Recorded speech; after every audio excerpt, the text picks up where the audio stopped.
అన్నదాత అన్నదాత మీ అన్నదాత, చెమటోడ్చి ఆహారాన్నందించే రైతన్నా, అనునిత్యం నీ కండదండగా నిలిచే నేస్తం ఎవరన్నా. అన్నదాత అన్నదాత మీ అన్నదాత.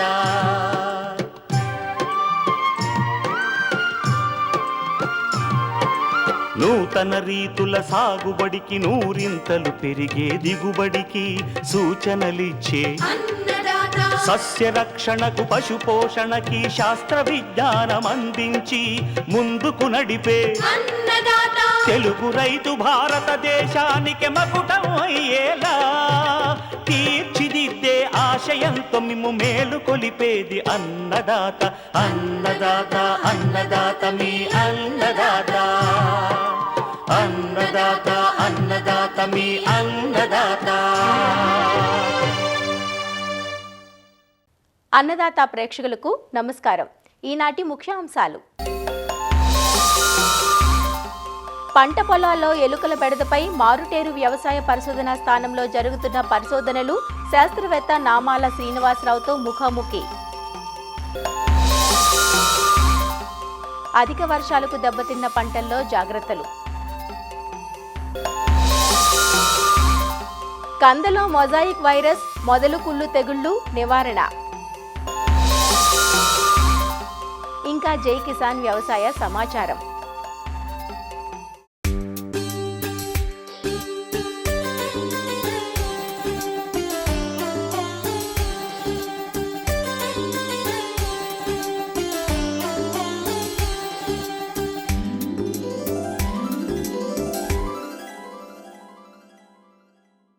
అధిక దిగుబడినిచ్చే దుంప పంటల్లో మొట్టమొదటిగా చెప్పుకోదగింది కంద.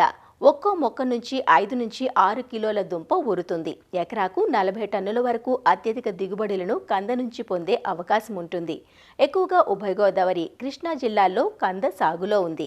తెలంగాణలో అక్కడక్కడ కూరగాయ సాగు చేసే రైతులు కందను కొద్దిపాటి విస్తీర్ణంలో వేసుకుంటూ ఉంటారు. అయితే ఈ ఏడాది వికటించిన వాతావరణ పరిస్థితులు, అధిక వర్షాల వల్ల కంద పైరుకు మొదలు కుళ్ళు, మొజాయిక్ వైరస్ అనే 2 రకాల తెగుళ్ల వల్ల నష్టం వాటిల్లుతోంది. వీటి వల్ల దిగుబడులు తగ్గకుండా వెంటనే తగిన నివారణ చర్యలు చేపట్టాలి.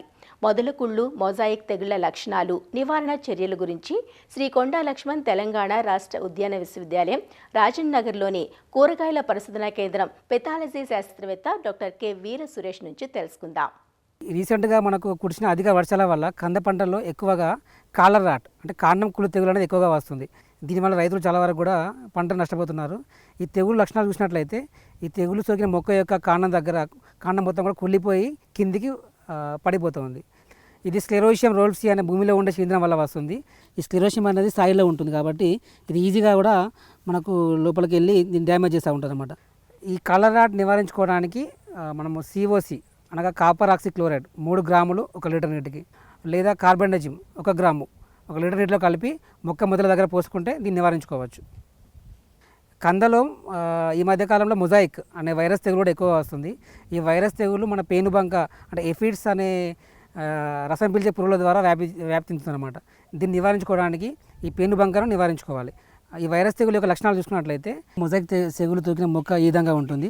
ఆకులను కూడా ఇలా ముడుచుకొని మన ఎల్లోయిష్ అంటే పసుపు రంగు ఆకుపచ్చ రంగులో మిక్స్ అయ్యి ఇట్లా మన కలర్లాగా ఉండి మొక్క కూడా సరిగా ఎదుగుదల సరిగా ఉండదు. ప్లస్ మొక్క కూడా చాలా చిన్నగా ఉంటుంది.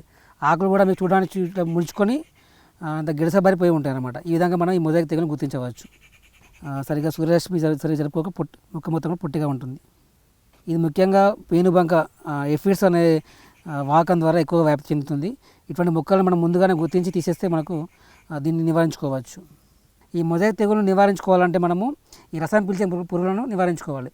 దీన్ని నివారించుకోవడానికి డైమిథియోట్ 2 ml 1 లీటర్ నీటికి, లేదా ఫిప్రోనిల్ 2 ml per లీటర్, లేదా ఇమిడాక్లోపిడ్ 0.3 ml per లీటర్గా మనకు పిచికారి చేసుకున్నట్లయితే నివారించుకోవచ్చు.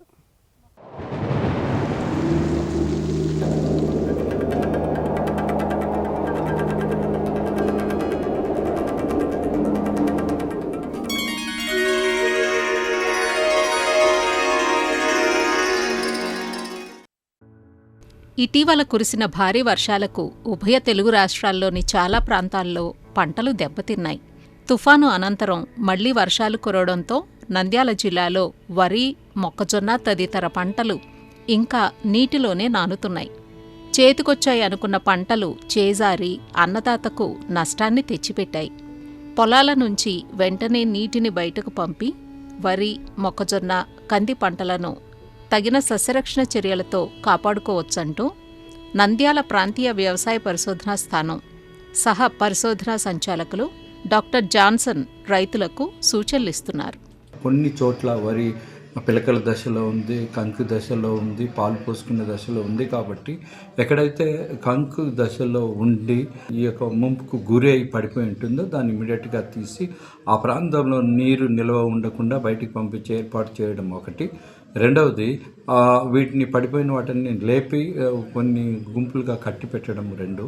మూడవది, ఎక్కడైతే విత్తనాలు మొలకెత్తుతాయి అని అనుమానం వచ్చి లేక మొలకెత్తినాయి అంటే అక్కడ 5% ఉప్పు ద్రావణం అంటే 50 గ్రాముల ఉప్పు 1 లీటర్ నీటిలో కలిపి పిచికారీ చేసినట్లయితే మొలకెత్తే గుణాన్ని అరికట్టడానికి అవకాశం ఉంటుంది. ఈ యొక్క ముంపు గురైన తర్వాత ఇమీడియట్గా కొన్ని శిలీంధ్రాలు ఆశించడానికి అవకాశం ఉంది. ముఖ్యంగా ఈ వాతావరణానికి అగ్గి తెగులు రానికి అవకాశం ఉంది, కాండం కుళ్ళు తెగులు రానికి అవకాశం ఉంది, బ్యాక్టీరియల్ లీఫ్ బ్లైట్ రానికి అవకాశం ఉంది, బ్యాక్టీరియల్ లీఫ్ షీట్ బ్లైట్ కూడా రానికి అవకాశం ఉంటుంది. కాబట్టి సిఫారసు చేయబడిన మందులను పిచికారీ చేసినట్లయితే ఈ యొక్క పంటల్లో ఉన్నటువంటి ప్రస్తుత సమస్యలన్నిటిని కూడా మనం నివారించుకొని నాణ్యమైనటువంటి విత్తనాలు తీసుకోనికి అవకాశం ఉంటుంది. మొక్కజొన్న అనేది కూడా ప్రధానమైనటువంటిది. ఈ పంట హార్వెస్టింగ్ దశకు వచ్చింది. ప్రస్తుతం కురుస్తున్న వర్షాలకు దృష్టిలో పెట్టుకొని ఎక్కడైతే మొక్కజొన్న హార్వెస్టింగ్కు సిద్ధంగా ఉంటుందో అది ఈ యొక్క 2 దినాలు వర్షాలు అయిపోయేంత వరకు పెట్టుకొని ఎమ్మటే దాన్ని వర్షాలు ఆగిన వెంటనే మీరు దాన్ని కట్ చేసి తీసుకొని హార్వెస్ట్ చేసి థ్రెషింగ్ చేసి విత్తనాలను డ్రై చేసుకొని అమ్ముకోవడం మేలు. అలా లేకుండా ఎప్పుడైతే మనము పొలంలో ఉండి ఎక్కడైనా మీకు ముంపు నీళ్ళు ఉంటే దాన్ని తీసివేయండి. రెండవది, ఎక్కడైనా కండెలు మీకు జర్మినేషన్ వచ్చినాయంటే కనుక అక్కడ కూడా ఉప్పు ద్రావణాన్ని మీరు పిచికారీ చేయండి. ఇకపోతే కంది కూడా ఉంది. కందిలో కూడా మనకి ఏమవుతుంది అని అంటే పాడ్ ఫ్లై, తర్వాత మరొక ఫ్లై అనేది కూడా రానికి అవకాశం ఉంది. కాబట్టి ఈ పురుగులను మనం నివారణ చేయడానికి సిఫారసు చేసిన మందులు, సిఫారసు చేసిన మోతాదులో మనం చర్యలు చేపట్టినట్లయితే ప్రస్తుతము ఖరీఫ్కు సంబంధించి ఉన్నటువంటి ఈ పంటల్లో వచ్చే సమస్యలన్నింటినీ సమర్థవంతంగా ఎదుర్కొని నాణ్యతను మెయింటైన్ చేసి పంట దిగుబడి తీసుకొని ఆర్థికంగా లాభం పొందుతారని ఆశిస్తుంటున్నాం.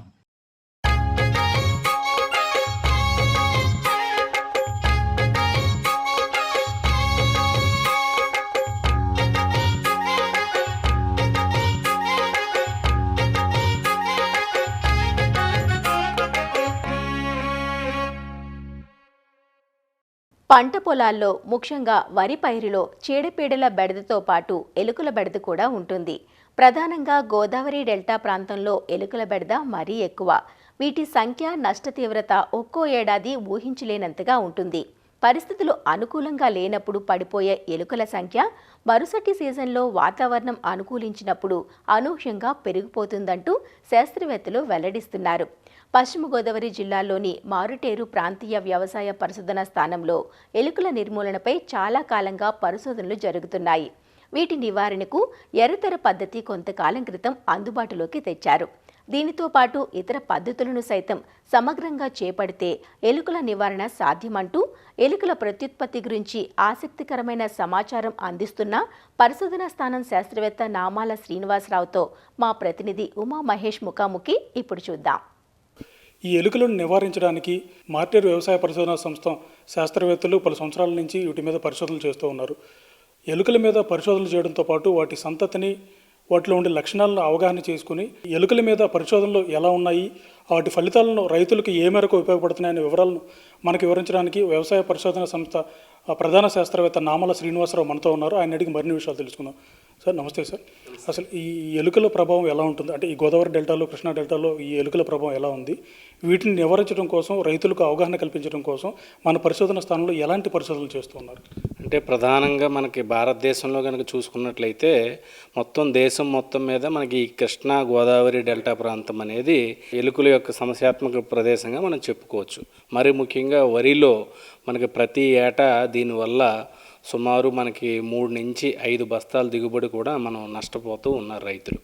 అంటే మనకు రకరకాల ఎలుక జాతులు ఉన్నప్పటికీ కూడా మన ప్రాంతంలో ఈ చిన్న పందికొక్కు, దాన్ని బ్యాండికూటా బెంగలెన్సిస్ అంటాము. సో దానివల్ల మనకి ఎక్కువ నష్టం అనేది జరుగుతూ ఉంటుంది. సో మనము ఈ యొక్క ఐసీఆర్ స్కీమ్ అనేది మనకి మారిటేర్ వరి పరిశోధనా స్థానంలో గత 30-40 సంవత్సరాలుగా మనం పనిచేస్తూ ఉన్నాము. ఏ రకంగా నిర్మూలించాలనే దాని మీద మనం పరిశోధనలు చేశాము. ముఖ్యంగా ఇదే మనకి పరిశోధనా స్థానం నుంచి బొర్రో స్మోకర్ అంటే ఎలుక కన్నాల్లోనికి పొగ బారించి దాన్ని ఏ రకంగా నిర్మూలించాలి అనే ఒక చిన్న పరికరాన్ని కూడా మనం ఇక్కడ రూపొందించడం జరిగింది. అది రైతులందరూ కూడా ఉపయోగిస్తూ ఉంటారు. బ్యాండికూటా బెంగలెన్సిస్ అనే ఈ ఎలుకల్ని పొలాల్లో కూడా మనము వాటిని బుట్టల ద్వారా మనం ట్రాప్ చేసి మన ల్యాబ్లో కూడా వాటిని కొన్ని రోజుల పాటు ఎక్మటైజ్ చేసి దానికి ఫీడింగ్ ద్వారా మనకి మార్కెట్లో అందుబాటులో ఉన్న కొత్త రసాయనాలు ఏదైనా ఉంటే, అంటే ప్రస్తుతానికి మనకి సాధారణంగా జింక్ ఫాస్ఫైడ్, బ్రొమడైలోను రైతులు సాధారణంగా తెల్ల మందు, నల్ల మందుగా వ్యవహరిస్తూ ఉంటారు. వీటితో పాటు మనకి డయాఫాసనాను, ఫ్లాకోమాఫెన్, బ్రాడీఫాకము అట్లాంటి సెకండ్ జనరేషన్ యాంటీకోయాగులెంట్ మాలిక్యూల్స్ను కూడా వాటి మీద మనం విస్తృతంగా అవి ఏ రకంగా పనిచేస్తాయని మనం ల్యాబ్లో ఈ ఎలుకల మీద పరిశోధనలు చేస్తూ ఉంటాం. సో దీనితో పాటు కూడా మనకి వృక్ష సంబంధిత పదార్థాలు ఏదైనా, అంటే మనకి ఆముదం కానీ గన్నేరు అట్లాంటి పదార్థాలు కూడా ఈ ఎలుకల్ని నివారించడంలో ఏదైనా ఉపయోగపడతాయనే మనం మందులు తయారు చేసి వాటి యొక్క ఆహార పదార్థాలు తయారు చేసి ఫలితాన్ని కూడా మనం గమనిస్తూ ఉంటాం. ల్యాబ్లో మనము ఈ యొక్క రేర్ చేసిన యానిమల్స్ని మనకి కేజ్ ర్యాటరీ అనే ఒక ఫెసిలిటీ ఉందండి. అంటే అది ఒక మనకు మినీ ఫీల్డ్ లాగా, అందులో కూడా మనకి వివిధ రకాలు దానికి ఎలా రెస్పాండ్ అవుతున్నాయి, అదేవిధంగా వివిధ రసాయనాలు దానికి ఏమైనా వికర్షిత లక్షణాలు ఏమైనా ఉన్నాయా, అట్లాంటి పరిశోధనలు కూడా మనము ఆ కేజ్ ర్యాటరీ ఫెసిలిటీలో మనం చేస్తూ ఉంటాం. ఇక్కడ మారిటేర్ వరి పరిశోధనా స్థానం నుంచి గత 10 సంవత్సరాలుగా పరిశోధనలు చేసి ఎర్రతెర పద్ధతి అనే ఒక విధానాన్ని మనం రూపొందించడం జరిగింది. ఇందులో ఏంటంటే మనం పొలం చుట్టూ ఒక ప్లాస్టిక్ షీట్ను ఒక 2 అడుగుల ఎత్తు వరకు మనం పొలం చుట్టూ కట్టుకొని దానికి అక్కడక్కడ రంధ్రాలు చేసి పొలం లోపలి వైపున కనుక మనం తీగబోన్లు ఉంచి ఆ తీగబోన్ ముఖద్వారం ముందు ఒక చిన్న ఈనుగట్టుని ఏర్పరచుకుంటే ఎలుకలకి చూపు కనిపించదు కాబట్టి, సరిగా కనిపించదు కాబట్టి ఈ యొక్క తెరను ఆనుకుంటూ ఈదుకుంటూ వెళ్ళి మనం వేసిన గట్టు మీద ద్వారా ఆ కన్నం ద్వారా ప్రయాణించి లోపల ఉంచిన బోన్లోకి మనకి ఎలుక అనేది చిక్కుకుంటుంది. సో ఈ రకంగా వాడి యొక్క ప్రవర్తనని ఆధారంగా మనం ఎలుకల్ని నిర్మూలించడానికి ఈ పద్ధతి చాలా ఉపయోగపడుతుంది.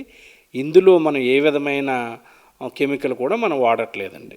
ఈ బెడద అనేది చాలా రోజుల నుంచి ఉంది, చాలా సంవత్సరాల నుంచి కూడా ఉంది. అయితే రైతులు కానీ మీరు చెప్పినట్టు రైతులు ఎన్నో మందులు వాడుతూ ఉంటారు. అయితే ఈ మందులకు ప్రభావానికి వ్యతిరేకంగా ఎలుకలు ఏదైనా వ్యవస్థని అభివృద్ధి చేసుకుంటాయి వాటి శరీరంలో? అదే ఎలుకల్లో ఉన్న ఒక గొప్పతనం అండి. అంటే అది ఎప్పుడూ కూడా వాతావరణ పరిస్థితుల్ని అది ఎప్పుడు కూడా అనుసరిస్తూ ఉంటుంది. అంటే పంట మనం 2-3 సార్లు వేసాం, 2 సీజన్లు వేసామనుకోండి, దాల్వా ఖరీఫ్, అప్పుడు అది 2 సార్లు ప్రత్యుత్పత్తికి లోనవడం అవుతుంది. అదే కాకుండా మీరు నెల్లూరు ప్రాంతాల్లో కనుక చూసినట్లయితే మనకు 3 పంటలు ఒకే సంవత్సరంలో పడుతూ ఉంటాయి.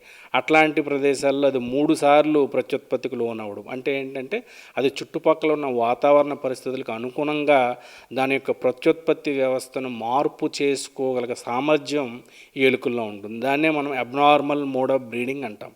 ఏదైనా ప్రకృతి వైపరీత్యాలు కానీ, అశాస్త్రీయ పద్ధతులు కానీ, ఏదైనా మనకు సడన్గా వరదలు వచ్చినప్పుడు వాటి యొక్క సంఖ్య గణనీయంగా తగ్గిపోతుంది. అప్పుడు అది వాతావరణంలో ఈ యొక్క మార్పులను గమనించి తర్వాత మనకు సీజన్ చాలా అనుకూలంగా మంచి పంట ఉన్నట్లయితే వాటి యొక్క సంఖ్య తగ్గిందని అది గమనించి వెంటనే 6 పిల్లలను పెట్టే తల్లి ఎలుక 21 పిల్లలను పెట్టగలిగే సామర్థ్యం ఉంది. అదేవిధంగా తక్కువ వ్యవధిలో ఆ గర్భస్థ కాలము 21 రోజులు ఉండి ఒక గర్భానికి కూడా ఉండవలసిన 3 నెలల యొక్క వ్యవధి 1 నెలకే కుదింపబడి అది వెంటనే ఇంకొక నెలలోనే నెక్స్ట్ జనరేషన్ కూడా రావడానికి ఆస్కారం ఉంటుంది. అలాంటి పరిస్థితుల్లో మనం కనుక కన్నం తవ్వినట్లయితే తల్లితో పాటు 2 జనరేషన్స్ ఎలుకలు మనం గమనిస్తూ ఉంటాం. డెల్టా ప్రాంతంలో మీరు చెప్పినట్టు దాదాపు 12 రకాల ఎలుకలను గుర్తించారంటున్నారు. ఈ 12 రకాల్లో ఏ రకానికి సంబంధించినట్టు ఎక్కువగా ఈ వరికి సంబంధించినట్టు పంటల్ని విధ్వంసం చేస్తుంది? ముఖ్యంగా మనకి కనుక వరిలో కనుక చూసుకున్నట్లయితే మనం దాన్ని చిన్న పందికొక్కు అంటాం, బ్యాండికూటా బెంగలెన్సిస్ అని అంటామండి. ఇది మనకి ప్రధానంగా మన రాష్ట్ర ప్రాంతంలోనే కాకుండా మొత్తం భారతదేశంలో కూడా నీళ్లు ఎక్కడ లభ్యత ఉంటుందో దీన్నే వెట్ రోడెంట్ స్పీసీస్ అని కూడా అంటాము. ఆ ప్రాంతంలో దీనివల్ల నష్టం మనకి ఎక్కువగా గమనిస్తాం. ఇది మన వరి పొలాల్లోనే కాకుండా రైల్వే మన స్టేషన్లో కూడా ఆ స్లీపర్స్ వాటి దగ్గర మనకి నీళ్ళు ఎక్కడ డ్రైన్ సిస్టమ్ ఎక్కడ ఉందో అక్కడ విరివిగా ప్రభావాన్ని చూస్తుంటాం. సో దీనివల్ల ప్రధానంగా మనకు వరిలో 80% వరకు నష్టం కలుగుతుంది. దీంతోపాటు మస్బూడుగా దీని పొలం చిట్టెలుక అంటాం, చాలా చిన్న పరిమాణంలో ఉంటుంది. దీనివల్ల కూడా ఒక 10% వరకు నష్టం జరుగుతుంది. ఇదే కాకుండా మనకి ర్యాటస్ దీన్నే మనం కొబ్బరి ఎలుక లేదా ఇంటి ఎలుకగా మనం వ్యవహరిస్తూ ఉంటాము. ఇది సాధారణంగా ఉద్యానవన పంటల్లోని, అదేవిధంగా మన ధాన్యపు గోదాముల్లోని, ఇళ్లలోని మనకు తీవ్ర నష్టం కలిగిస్తూ ఉంటుందండి. మీ ప్రయోగశాలలో మీ ఎలుకల మీద మీరు చేసే పరిశోధనలో ఏ అంశాలను మీరు పరిశీలిస్తారు సార్? ప్రధానంగా మనం వాటి యొక్క ప్రవర్తనావళి ఎలా ఉంది అంటే వాళ్ళ ప్రవర్తనావళిని ఛేదిస్తూ అందులో ఉన్న లోపాలు ఏమైనా ఉంటే, ఉదాహరణకు తెగ్మోటాక్సిస్ అంటే ఏటవాలుగా అది ప్రయాణిస్తుంది. ఎలుకకి కాళ్ళకి కొంత దూరం ఎక్కిన తర్వాత తిరిగి రివర్స్లో ప్రయాణించలేదు బల్లిలాగా. సో అట్లాంటి లోపాలను మనం గమనించి మనం డిజైన్ చేసే టెక్నిక్స్ కానీ ఏదైనా డివైసెస్ కానీ దానికి ఆధారంగా మనం రూపొందించి ఈ యొక్క ఎలుకలను నిర్మూలించడానికి మనం ప్రవర్తిస్తుంటామండి. అదేవిధంగా మనకి ఏదైనా కొత్త రసాయనాలు ఏదైనా మార్కెట్లోకి విడుదలైతే మనం కూడా వాటిని ముందుగా ల్యాబ్లోని తర్వాత ఫీల్డ్లోని వాటి మీద పరిశోధనలు చేసి అవి మనకి చక్కగా పనిచేస్తున్నాయి అని తెలిస్తే మనం వాటి ద్వారా మనకి రైతులకు అందుబాటులో తేడానికి అట్లాంటి పరిశోధనలు చేస్తూ ఉంటాము. ఇప్పుడు ఈ ఎలకలను నివారించడానికి మీరు చెప్పినట్టు ఈ రసాయనాలను ఉపయోగించడం మేలంటారా, లేదంటే ఈ ట్రాప్స్ ఉంటాయి కదా, ఈ ట్రాప్స్ను అనుసరించి నివారించడం మంచిది పద్ధతి అంటారా? అంటే మనం ఎప్పుడూ కూడా అన్ని పద్ధతుల్ని మనకు అవకాశం ఉన్న వరకు మనం మిళితం చేసి ఇంటిగ్రేటెడ్ ప్రాక్టీస్ చేస్తేనే మనం సమగ్రంగా వాటిని మనం నిర్మూలించగలుగుతాం. అందువల్ల ఏం చేయాలి, మనకున్న పద్ధతుల్లో రైతులు బుట్టలు పెడుతూ ఉంటారు. అంటే మన సమయం కూడా చూసుకోవాలి, ఏ సమయంలో మనం పెట్టాలి. సాధారణంగా బుట్టలు ఎప్పుడు పెడతారు, నాట్లు వేసిన వెంటనే ఎలుకలు వలసపోయే స్థితిలో ఉంటాయి, బయట నుంచి లోపలికి వస్తూ ఉంటాయి. అదేవిధంగా కోతలు కోసే సమయంలో లోపల నుంచి బయటకు పోతుంటాయి. ఈ వలస ఎలుకలను బుట్టల ద్వారా మనం చాలా సులభంగా పెట్టచ్చు. అదేవిధంగా మనకి ఈ బర్రో స్మోకర్ ఎలుక కన్నాల్లోకి పొగబారించడం వల్ల కూడా వాటిని చాలా సమర్థవంతంగా నిర్మూలించవచ్చు. కాకపోతే ఏంటంటే ఇది చేయడానికి కొద్దిగా లెబోరియస్ ప్రాసెస్ కాబట్టి రైతులందరూ కూడా ప్రోగ్రెసివ్ ఫార్మర్స్ వస్తారు, కానీ అందరూ రారు కాబట్టి మనం సాధారణంగా రసాయనాల మీద ఆధారపడాల్సిన అవసరం ఉంటుంది. సో దానికి గాను మనకి ఈ వ్యవసాయ శాఖ ద్వారా మనకి ఈ గవర్నమెంట్ వారు ప్రతి సీజన్లోనూ కూడా ఎలుకల మందు అనేది ఈ బ్రహ్మడైలోన్ అనే మందు మనకి సబ్సిడీ మీద ఇవ్వడం జరుగుతూ ఉంది. ఎర్రమందుగా తయారు చేసుకొని చిన్న చిన్న ప్యాకెట్లుగా 10 నుంచి 15 గ్రాముల ప్యాకెట్లుగా మనం తయారు చేసుకొని ఆ ప్యాకెట్లను ఎలుకలు ఉన్న కన్నాలను మనం గుర్తించి ఆ కన్నాల్లో జార విడిచి రైతులందరూ సామూహికంగా కనుక చేసినట్లయితే ఎకరానికి మనకి ఒక 4 నుంచి 5 బస్తాల అధిక దిగుబడిని సాధించడానికి ఆస్కారం ఉంటుందండి. ఇప్పుడు కంపెనీలు అభివృద్ధి చేసిన రసాయనాలని మీరు ఎలకల మీద ప్రయోగిస్తూ ఉంటారు. అలా ప్రయోగించిన తర్వాత ఇప్పుడు ఒక మందు దాని మీద బాగా పనిచేస్తుంది అని మనకి తెలియడానికి, అంటే దాని రిజల్ట్ రావడానికి ఎన్ని రోజులు పడుతుంది సార్? అంటే సాధారణంగా మనం 30 నుంచి 45 రోజుల వరకు వాటి యొక్క మార్టాలిటీ అనేది మనం రికార్డ్ చేస్తూ ఉంటాండి. అంటే అది రసాయనం యొక్క లక్షణం బట్టి అది 24 గంటలు చనిపోవడమా, లేకపోతే 4-5 రోజుల తర్వాత చనిపోవడమా, లేకపోతే ఒక 15 రోజుల దాకా, అంటే మనం ఒక 30 రోజుల వరకు మనం అబ్జర్వేషన్స్ తీసుకొని బెయిట్ మెటీరియల్లో మనకి ఇచ్చిన మందును తగిన మోతాదులో మనం ఎలుకలకి అందించడం ద్వారా అవి ఎంత తింటున్నాయి, దానికి కన్జంప్షన్ కరెక్ట్గా ఉందా లేదా, అవన్నీ దాని వెయిట్ ఎంత గెయిన్ అయింది, ఇవన్నీ కూడా రికార్డ్ చేసి దాని యొక్క ఫలితాన్ని పనితనాన్ని మనం నిర్ధారించడం జరుగుతుందండి. ఇప్పుడు ఎలకల నివారణకి ప్రస్తుతం రైతులు తీసుకుంటున్న నివారణ చర్యలు ఏంటి, మీరు ఏం సజెస్ట్ చేస్తారు వాళ్ళకి కొత్తగా? అంటే ముందుగా మనకి మారిటైర్ వరి పరిశోధనా స్థానం నుంచి మనం తయారు చేసిన ఎర్రతెర గనక పెట్టుకోగలిగితే పుంతలు, అదే పెద్ద పెద్ద గట్లు అలాంటి ప్రాంతాల్లో ఎలుకల సమస్య ఎక్కువగా ఉంటుంది. ఆ ప్రాంతాల్లో గనక ఎర్రతెర గనక పెట్టుకున్నట్లయితే మీకు నిత్యం పంట వేసిన దగ్గర నుంచి నాట్లు ఊడ్చిన దగ్గర నుంచి చివరి వరకు కూడా మనం దాన్ని శ్రద్ధగా మెయింటైన్ చేస్తే మనకి ప్రొటెక్షన్ అనేది వస్తుంది. సో కాబట్టి ఎర్రతెర పెట్టుకోవడానికి మీకు సుమారు ఎకరానికి 3,500 రూపాయలు మొదటి సంవత్సరంలో అయినప్పటికీ ఒకసారి మీరు బోన్లు కనుక కొనుక్కున్నట్లయితే తర్వాత సంవత్సరం నుంచి మీకు వచ్చే ఖర్చు ఓన్లీ ఒక 800 నుంచి 1000 రూపాయల వరకే ఉంటుంది. కాకపోతే ఇక్కడ రైతులు ఒక్కొక్కసారి మనకి సీజన్లో 100 రూపాయలు కూడా పెట్టి వెచ్చించి ఉపయోగించి ఎలుకలను పట్టించడం అనేది జరుగుతూ ఉంటుంది. కాబట్టి ఈ ఎర్రతెర పద్ధతిని అనేది మనం ఒక్కసారి కనుక పెట్టుకున్నట్లయితే ఇతర పద్ధతులు పెట్టుకోవాల్సిన అవసరం అనేది ఏర్పడదు. ఇట్లా కాకుండా ఎక్కువ మొత్తంలో ఇది చేయలేని అన్న పక్షంలో మనం సమగ్రంగా అన్ని పద్ధతులు అంటే ఏంటి, ముందుగా ఎలుకల స్థావరాలైన గట్లను సన్నగా ఉంచుకోవాలి, చిన్నగా ఉంచుకోవాలి, లేకపోతే తక్కువ సంఖ్యలో గట్లు ఎక్కువగా పెద్దగా ఉండకుండా చూసుకోవాలి. ఏ విధమైన కలుపు స్థావరాలు వాటికి లేకుండా నిర్మూలించుకోవాలి. తర్వాత బుట్టలు పెట్టుకోవాలి. వలసపోయే ఎలుకల గురించి బుట్టలు పెట్టుకోవాలి. పైరు చిరుపొట్ట దశ తగలక ముందే మనము ఈ యొక్క ఎలుకల మందును ఉపయోగించి రైతులందరూ సామూహికంగా ఎలుకల నిర్మూలన కార్యక్రమం చేపట్టాలి. తర్వాత దశలో కూడా ఎలుకల సమస్య ఉన్నట్లయితే 6% అల్యూమినియం ఫాస్ఫేట్ 12 గ్రాముల ట్యాబ్లెట్లు అనేవి ప్రత్యేకంగా ఎలుకల గురించి ఉపయోగపడే రసాయనం అనేది మార్కెట్లో ఉంది. కాకపోతే అది కొద్దిగా అది విషపూరితం కాబట్టి అది వాడేటప్పుడు చాలా జాగ్రత్తలు తీసుకోవాలి. లేని పక్షంలో చక్కగా మనకి ఈ బర్రో స్మోకర్ ఈ గడ్డిని లోపల ఉంచి పొగని ఎలుక కన్నాల్లోకి మనం పారించినట్లయితే ఆ సమయంలో గింజ వచ్చే సమయము లేదంటే పైరు పాలు పోసుకున్న తర్వాత సమయంలో ఎలుకతో పాటు పిల్లలు కూడా ఉంటాయి కాబట్టి ఒకేసారి మనం ఎక్కువ మొత్తంలో ఎలుకలను నిర్మూలించడానికి కూడా సాధ్యపడుతుంది. కాబట్టి అన్ని పద్ధతుల్ని మనకి అవసరం మేర మిళితం చేసి సమగ్రంగా మనం విధానం చేపట్టినట్లయితే మనకు రైతులు మంచి ఫలితాలు ఆశించడానికి సాధ్యపడుతుందండి. ఇది మార్టేరు వరి పరిశోధనా స్థానంలో ఎలుకలపై జరుగుతున్నటువంటి పరిశోధనలు, రైతులు అవలంబించాల్సిన విధానాలను ప్రధాన శాస్త్రవేత్త నామల శ్రీనివాసరావు చెబుతున్న విశేషాలు. కెమెరామెన్ రమణతో ఉమామహేష్, ఈటీవీ న్యూస్, పశ్చిమ గోదావరి జిల్లా.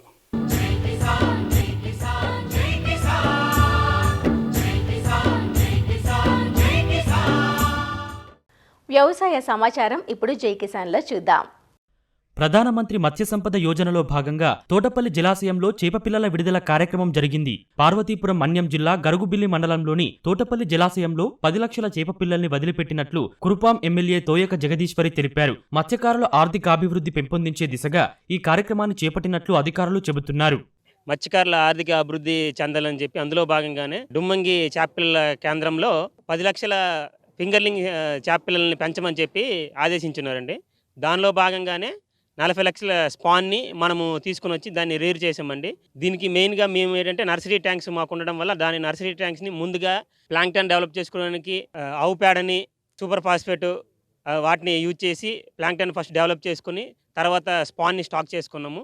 1,00,000 పిల్లలకి సుమారు ఒక 60,000 రూపాయలు వరకు మనకి గవర్నమెంట్ నుంచి ఇచ్చేశారు. ఆ 10 లక్షల పిల్లలు ఏదైతే ఉందో అదంతా ఫ్రీగానే మనం ఇక్కడ ప్రధానమంత్రి మత్స్య సంపద యోజన పథకం కింద మత్స్యకారులు వాళ్ళు ఏంటంటే 40% సబ్సిడీ వాళ్ళకి ఉందండి. ఆ 40% ఏదైతే సబ్సిడీని ఆ సబ్సిడీ భాగంగానే మనం ఇక్కడ విడుదల చేయడం జరిగింది.